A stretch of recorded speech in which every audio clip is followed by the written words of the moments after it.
Welcome back to Underground Strategy Podcast. My name is Max, and today we're looking into the Zimbabwean liberation struggle, a war for independence that reshaped Southern Africa and left deep marks across the region. To help us unpack this, we got Takawira Chatambudza with us, someone who shares a name with ZANU founding member Leopold Takawira. So, Taka, just to get us started, could you give us a bit of background on the Zimbabwean liberation struggle? Probably I can just start by giving you the broader global context in which the liberation war of Zimbabwe evolved. So the liberation of Zimbabwe is a very long development that can be traced back to the 1890s. The movement itself gained traction in the 1950s after the Central African Federation was formed. So it was during the time when the Central African Federation was formed, when the nationalists in Southern Rhodesia, Northern Rhodesia, and the Nyasaland were protesting against the imposition of such. So in the case of Zimbabwe, the first nationalist movement that tried to conscientize the population, it was the African National Congress, ANC, that was formed in 1957. So during this time, the decolonization movement was happening in this sub-Saharan Africa. And in that context, you can actually find that there was also a global competition for power or struggle for influence between the Soviet Union and the United States, the Eastern Bloc versus the Western Bloc. So in 1957, it also happened that Ghana became the first independent country in Africa, and that inspired the nationalists in Southern Rhodesia, which later became Zimbabwe. So this ANC, it was led by Joshua Nkomo, and during that time, they were only protesting against the formation of the Central African Federation, in which the blacks were marginalized in terms of franchise. They did not have the right to vote. So when ANC was banned, some of its ringleaders were detained by the Southern Rhodesian regime. But later in 1960, the National Democratic Party was formed. When the National Democratic Party was formed, it had some goals of attaining one man, one vote principle, meaning to say that the issues of franchise in the Central African Federation were at the center of nationalist politics in the 1960s. So it was again during the time when the NDP started to form some militia groups called the Formidables, who were carrying out some sort of sabotage campaigns leading to so-called G riots in Bulawayo and Salisbury. And as a result of those protests, again, some of the ringleaders of the NDP, were detained. And that led to the reincarnation of NDP into the formation of ZAPU that actually participated in the liberation struggle from 1961 right up to 1980. So in that context, when ZAPU was formed, it had some similar goals with the NDP. But it is unfortunate that around 1963, when it was actually certain that the Central African Federation was going to collapse, there was a splinter group that formed the ZANU in ZAPU in August 1963.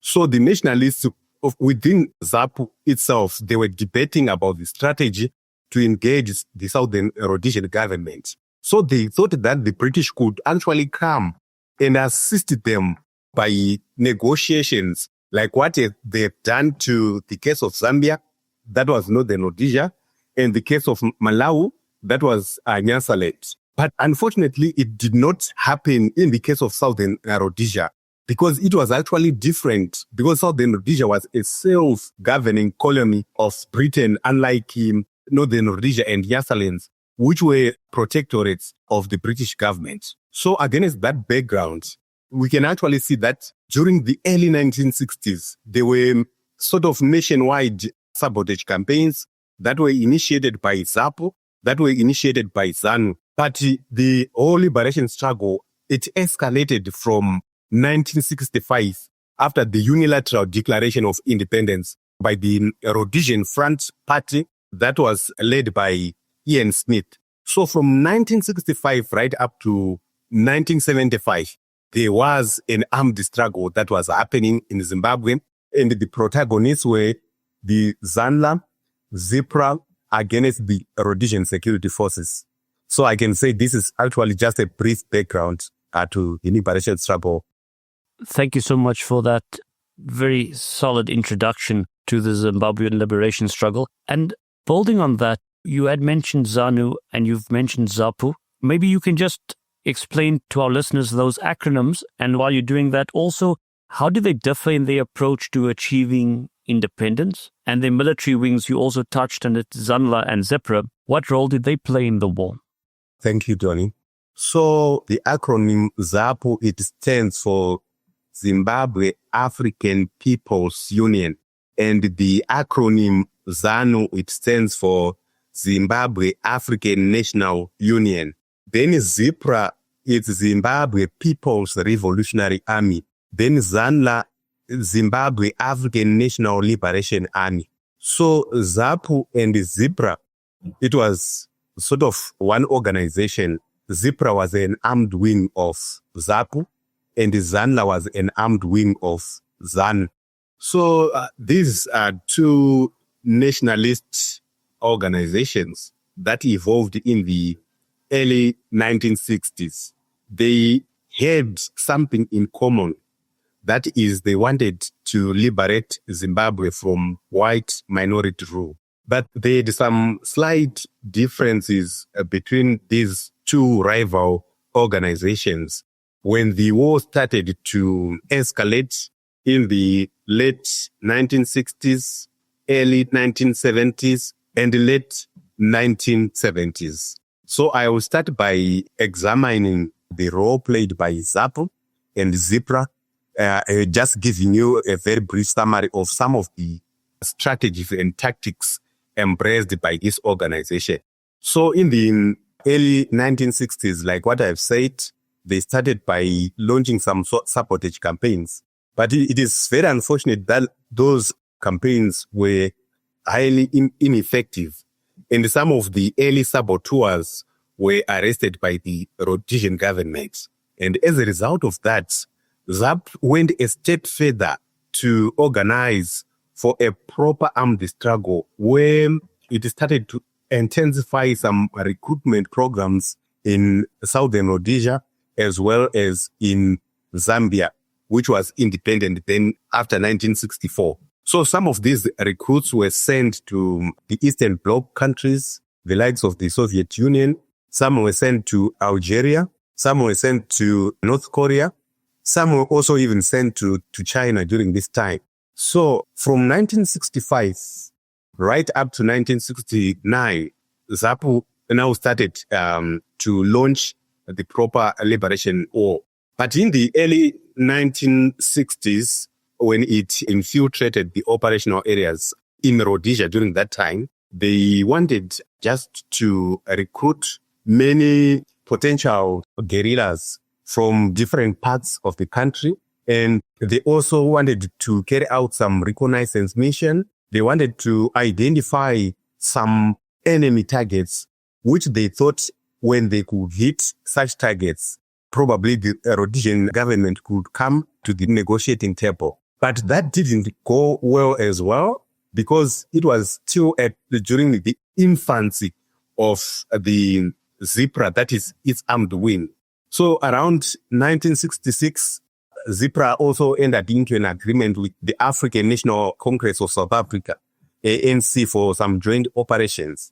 I remember Tanzania also offered some sort of staging bases or some holding camps for liberation movements in Southern Africa, including the ANC of South Africa, MPLA of Angola, SWAPO of Namibia, ZAPU, as well as FRELIMO of Mozambique. So when they agreed for a joint operation, they thought that it was part of ZIPRA and the Umkhonto weSizwe, MK. It is an armed wing of the African National Congress. So they thought that if they joined some forces, they could operate together in Rhodesia, creating some transit routes for the MK to launch some operations into South Africa. But again, because of some strategic errors, that actually did not reap some positive results, because most of the MK and ZIPRA forces were captured in the so-called Wangi battles and the Spolilo battles from 1967 right up to 1969. And remember, during this time, Botswana was not yet fully supporting the liberation movements in terms of offering some training facilities, some staging bases, and, even transit routes. And most of them, when they tried to escape from the combination of Rhodesian security forces and the South African police who intervened in this conflict because of the participation of MK, some of the guerrillas attempted to move down to Botswana, where they were arrested. Subsequently, upon reflection, even after, again, another split that happened in the 1970s, leading to the departure of James Chikerema, who was actually the vice president of ZAPU. The ZAPU strategists went to the drawing board to revise their strategy. That is where ZIPRA was reconstituted. So from that period in the early 1970s, after the internal implosion in ZAPU, some operations in Rhodesia, especially in the northern parts, areas around, Makuti, areas around Manapus, Victoria Falls, and, Wangi, they also started to launch some operations, some guerrilla operations, where they were combining laying mines. They were also combining some ambushes. They were also carrying some small night raids on isolated targets during that time. But the whole thing now changed, or the whole strategy changed after, the collapse of the Portuguese Empire in 1974, when Mozambique attained independence, and when Angola also attained independence. So there was also an attempt during the detent period. There's also a period called the detent period, where Zambian President Kenneth Kaunda attempted to put the protagonists on the table for negotiations. But after that, those negotiations failed. ZAPU went on now, as state said, that to form some conventional battalions so that they could aid those conventional battalions to the guerrillas that were actually operating inside Rhodesia. So the strategy, it was masterminded by Jason Moyo, who was then the vice president of ZAPU, and the ZIPRA commander, Alfred Nikitamangena.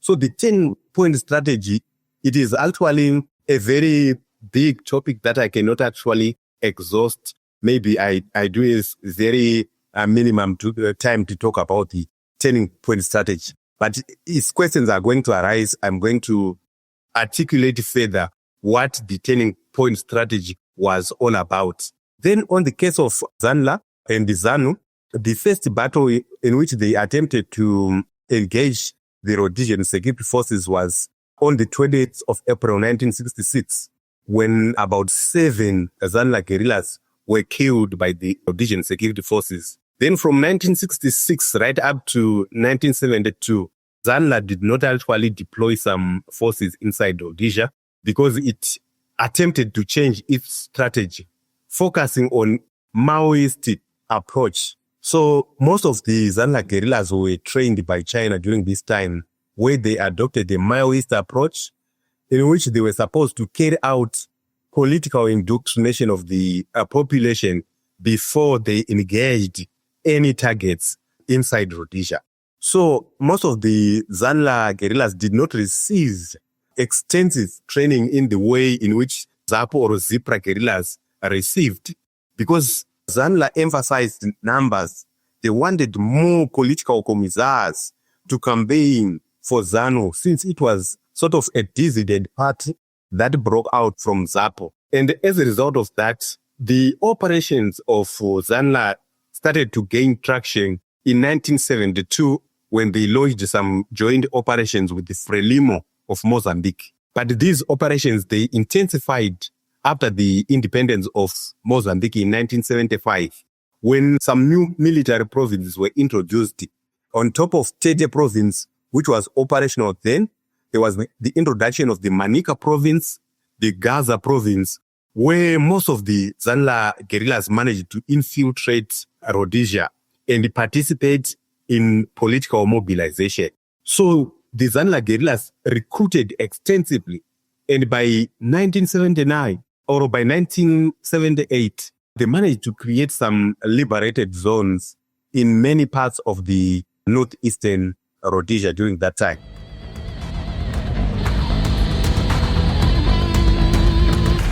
Enjoying the episode?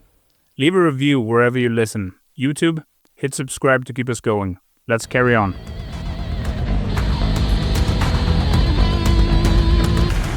That's a really extensive rundown, a really good one, Taka. I was just wondering, though, what kind of numbers are we talking about here for these different factions, especially during the build-up and into the mid-70s? Okay. Sources actually vary in terms of numbers of ZIPRA guerrillas and the ZANLA guerrillas.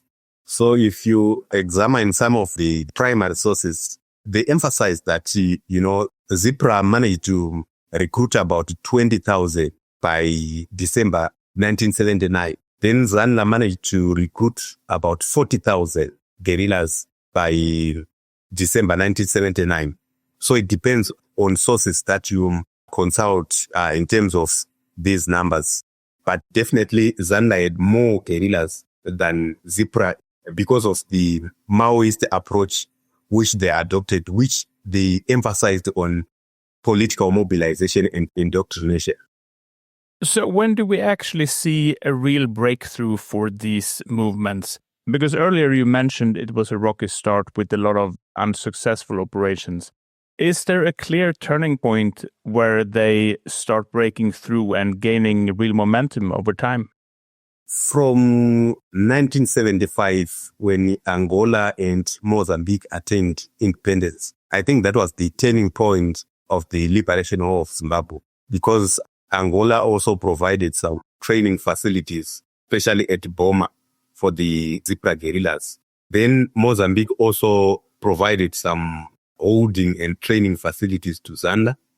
And that actually was a breakthrough on the part of these two guerrilla movements. So you can actually see that before the independence of Mozambique and Angola, the Rhodesian security forces could actually join some operations with the Portuguese forces in Mozambique, as well as the South African police forces to man, the border areas, the Rhodesia-Zambia border, the Rhodesia-Mozambique border.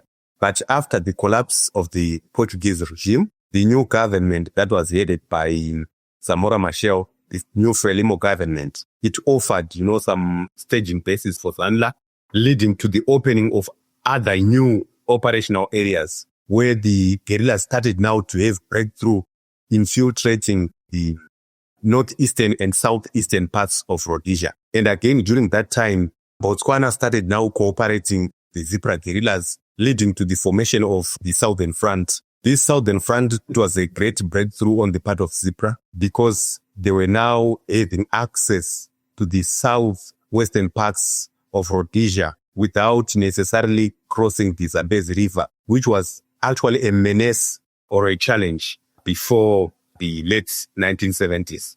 So the independence of Angola and Mozambique, it was a turning point for the liberation of Zimbabwe. Thanks for that, Taka. And just bringing it back to the security forces, and you've mentioned quite a number of different military units of different defense forces of different countries. On this podcast in the past, we've had some views from Selous Scouts, and one in particular. We wanted to hear about it from different points of view. And could you perhaps tell us about their role and what they played in Rhodesia's counterinsurgency operations, and then also what the view was of the guerrillas or the liberation fighters? Okay, thank you for that interesting question. The Rhodesian security forces had many sort of intelligence gathering special forces during the liberation war of Zimbabwe. And one of them, it was the special branch. Then there was the Central Intelligence Organization. Then somehow there was the Special Air Services, which provided sort of a role of gathering intelligence for the Rhodesian government. But one of the major breakthroughs, according to my perspective, was the formation of the Selous Scouts special forces in 1973. So when the Selous Scouts were formed, the Rhodesian government did not proceed with its tradition of trying some captured guerrillas in courts, and those who were found guilty somehow were sentenced for life imprisonment. Some of them, they were hanged before the formation of the Selous Scouts Regiment. When the Selous Scouts Regiment was formed, they thought that it was wise to turn these captured guerrillas to cooperate with the Rhodesian regime so that they could provide them proper intelligence information about the networks of both ZIPRA and ZANLA guerrillas. So remember, when the Selous Scouts was formed in 1973, it was actually after the Rhodesia-Zambian border was closed because of the intensification of the war. And during this time again, the Zambian government was offering some staging bases for both ZANLA and ZIPRA. So when the Selous Scouts regiment was formed, its main purpose was to gather intelligence information for the Rhodesian forces. But in addition to that, it also participated in killing some of the guerrillas in the operational areas. So what the Selous Scouts did, or their modus operandi, it was more like pseudo guerrilla operators inside Rhodesia. They mimicked both the traditions of ZANLA and the traditions of ZIPRA in operational areas. For instance, the ZANLA guerrillas had a tendency of organizing for night vigils, which was called mapungwes in local language Shona. So these gatherings happened during the night, where they sent some michipas and the shimpidos, which were more like guerrilla aides, into the communities, summoning everyone to attend the bases that were established by ZANLA. So it was during these mapungwes where political indoctrination was happening. There was a lot of political conscientization in terms of singing liberation war songs. Sometimes read a book written by Alex Pongweni entitled Songs That Won the Liberation War. It's actually a very interesting book that talks about what was happening in those mapungwes. So the Selous Scouts also tried to do the same, putting some of the villagers into the trap, and they were actually gathering information about how and who were actually supporting these guerrillas in the communities. And according to J.R.T. Wood, about 68% of the killings were done by the Selous Scouts. So it was one of the innovations on the part of the Rhodesians that should actually not go unnoticed in the historiography, of Southern Rhodesia in general and Zimbabwe in particular. That is really fascinating, Taka, especially the part about how deep the Selous Scouts went into mimicking the guerrillas and blending into their communities. And we always hear a lot about these pseudo operations when people talk about the Rhodesian War. Of course, along with units like the SAS Fire Force and the Rhodesian Light Infantry on the more direct action side. But focusing just on the Selous Scouts for a moment, how effective were these pseudo operations in your opinion? I mean, how much of an impact did they really have on the course of the war? Available literature suggests that the Selous Scouts or the Selous Scout Regiment played a pivotal role in the Rhodesian counterinsurgency operations. I can give you an example of how they contributed, to a greater killing ratio on the part of the Rhodesian regime. In December, December 1974, if I'm not mistaken, one of the senior ZIPRA intelligence officers called Ethan Dube was captured in Botswana by the Selous Scouts. And what they did was that they were using some of the known people in Botswana, especially those who were trusted by the guerrillas to offer them support. So as an underground operative, I think they also used some sort of bribes to some leaders in communities so that they could assist them to kill some of their major targets. So there were actual amounts of money that were set to pay for those who contributed information leading to the arrest of or killings of some ring leaders. I remember David Martin and Phyllis Johnson in their book, The Assassination of Herbert Table. They also brought to attention some of the amounts of money that were promised in the event that some leaders or some senior leaders, both in ZANU and ZAPU, were captured. So when Ethan Dube was killed in Botswana in December 1974, it was a great blow on the part of ZIPRA.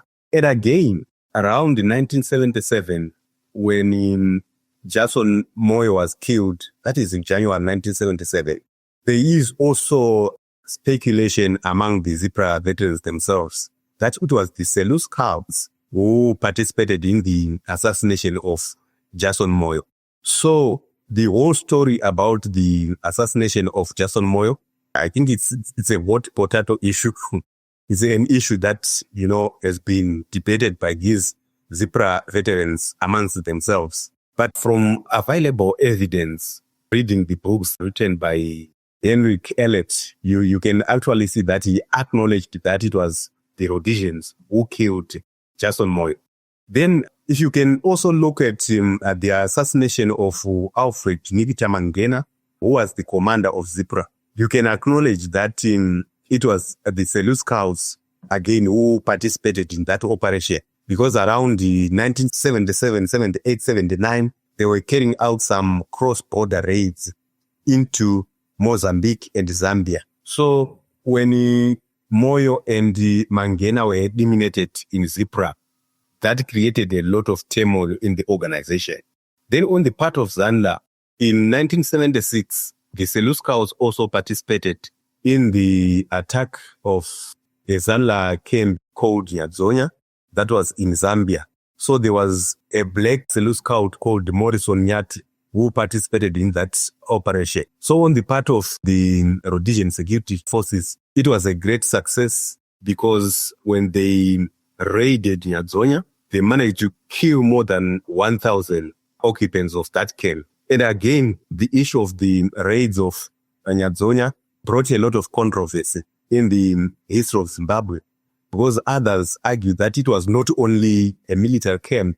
There were some refugees in that camp, including young women, including children, that could not actually resist any kind of invasion. So that massacre, it is actually another hot clay pot when we talk about the history of Zimbabwe. But again, the Selous Scouts, they also participated in the raid of Chimoyo, another ZANLA camp in Mozambique, where also thousands of recruits, trained guerrillas, refugees were killed.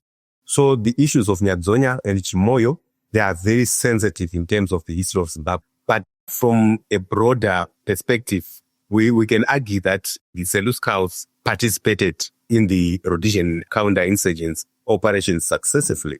If you look again at the raid of the Zictri camp in Zambia, which was a ZIPRA camp, you can also see that there was a hand of the Selous Scouts. When the Chikumbi camp was also raided in October 1978, the Selous Scouts also participated in that.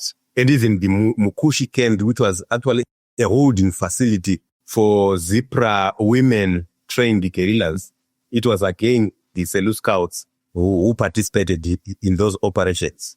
So for me, I think it was a success story on the part of the Rhodesian counterinsurgency operations. Taka, I want to build on that a little bit. You mentioned the role of the Selous Scouts, and they were successful, but ultimately the liberation movement won. And you mentioned the broader perspective. So even though they were attacks on the forces in Mozambique or in the camps, as well as in Zambia, and earlier you mentioned some of the training facilities in Angola. And can you maybe tell our listeners about the frontline states, what that means? and what their role was in supporting the liberation struggle and maybe at times even opposing it? Oh, yeah. Thank you for that interesting question.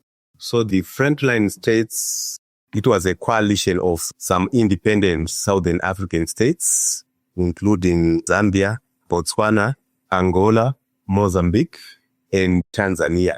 So the frontline states played a pivotal role during the liberation war of Zimbabwe. When we can examine the stalwarts of that organization, including the Tanzanian president then, Julius Nyerere, then the Mozambique president, Samora Machel, who tried by their level best to unify ZIPRA and ZANLA, especially in 1975, when they wanted to form the Zimbabwe People's Army, ZIPA, which was masterminded by Julius Nyerere and the Samora Machel. So after the failure of the Lusaka talks of 1974 and 1975, Nyerere and Machel thought that it was rather better to dissociate some of the nationalists, the likes of Nkomo, James Chikerema, Abe Mzorewa then, who was leading the UANC. During that time, Mugabe was not yet the president. There were a lot of some internal conflicts in ZANU after the assassination of Herbert Tepo, where a commission of inquiry was organized by the Zambian government, leading to the arrest of some ZANLA ringleaders, including Josiah Tongokara and many others. So when ZIPA was formed, they wanted to create a new organization that was led by the guerrillas themselves without the leadership of the nationalists who were thought to be very power-hungry, who were thought to be very insincere. So when ZIPA was formed, they thought that ZIPRA and ZANLA could approach the operational areas from a common strategy. But again, there were some problems within ZIPA that led to its earliest collapse. I can not probably go into a very detailed account of that. But during some induction processes in Tanzania, in camps such as Iringa, Mugagao, and Morogoro, the ZIPRA guerrillas and the ZANLA guerrillas clashed, leading to some massacres. And the whole project of ZIPA failed because of internal problems again between ZIPRA and ZANLA. So consequently, ZIPA collapsed before even 1 year. So within that time frame, you can see that the frontline states attempted to unify these liberation movements. But as the war progresses into the early 1979, the frontline states also wanted to push for another negotiation in which the nationalist leaders like Joshua Nkomo and Robert Mugabe should speak from one voice in the so-called Patriotic Front. So it was again part of the negotiations by the frontline states to form sort of a coalition between ZANU and the ZAPU, going to the Lancaster House Conference of December 1979 from a common position. So the frontline states, they participated in that. It was again Julius Nyerere who pushed Robert Mugabe to sign the Lancaster House Agreement. Mugabe, he was a very hard man. He was someone who was sort of very, very principled. When he realized that the negotiations at the Lancaster House Conference were a bit insincere, he wanted to move away, to walk away from that conference. But it was Nyerere who negotiated with Mugabe, and it was Nyerere who pushed him that if you failed or if you don't sign this agreement, we are going to boot you out of Tanzania. Then Machel also did the same. He said if Mugabe is not going to sign the Lancaster House Agreement, he was going to be booted out of Mozambique. So somehow they also opposed, some of the stands taken by the nationalists during crucial negotiation times like the Lancaster House Conference. Support the mission, one beer at a time. Head to undergroundstrategy.com/support and we'll raise a glass in your honor. Now, let's get back to it.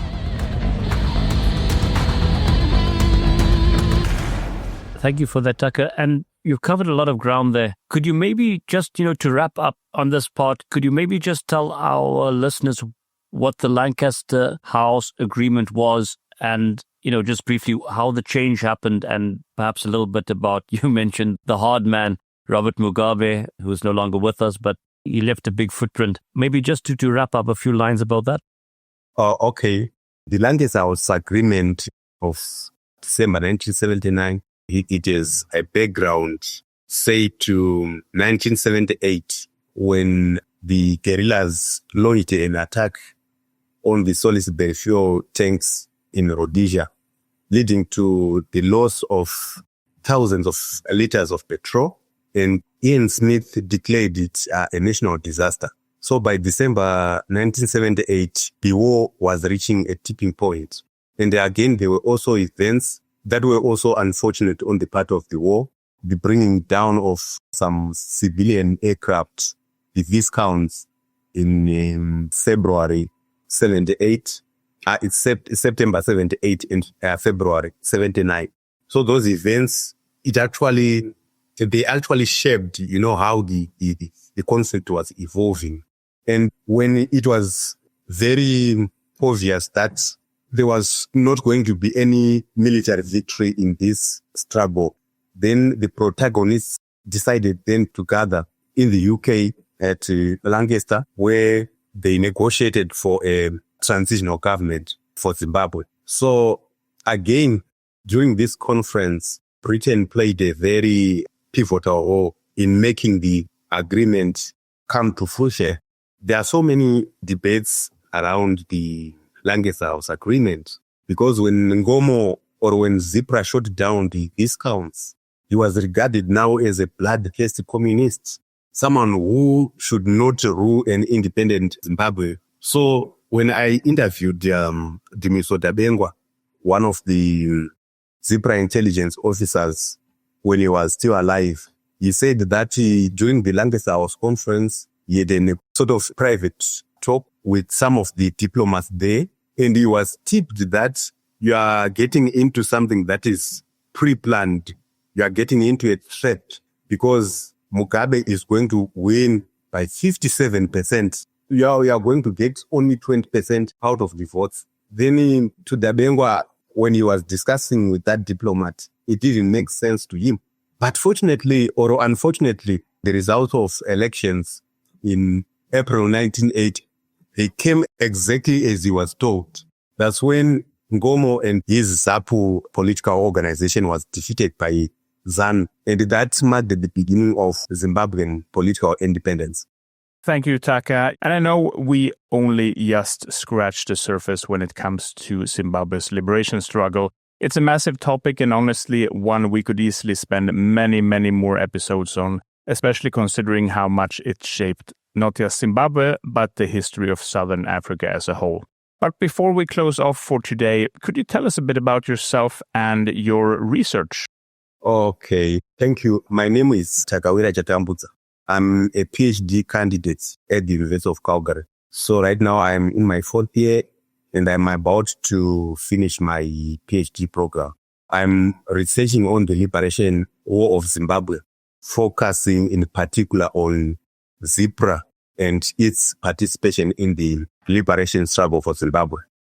Thank you so much for that, Taka. It was a real pleasure to have you on today. As I mentioned, we had a couple of previous podcasts with Andy Balaam, and he was a Selous Scout, and he had explained about his experiences. That was more on the tactical level and lots of technical elements to do with military operations. And we thought we need to get part of the broader context, the political and the strategic side, and also get it from a different perspective. So you certainly did that today. And also, I must say that a lot of what you've said, even though from a different point of view, it did chime with what Andy had said on previous occasions. Thank you very much for this. We're going to add some of your research and your work into the show notes, and we do look forward to keeping the conversation going on Zimbabwe and the frontline states. Thank you.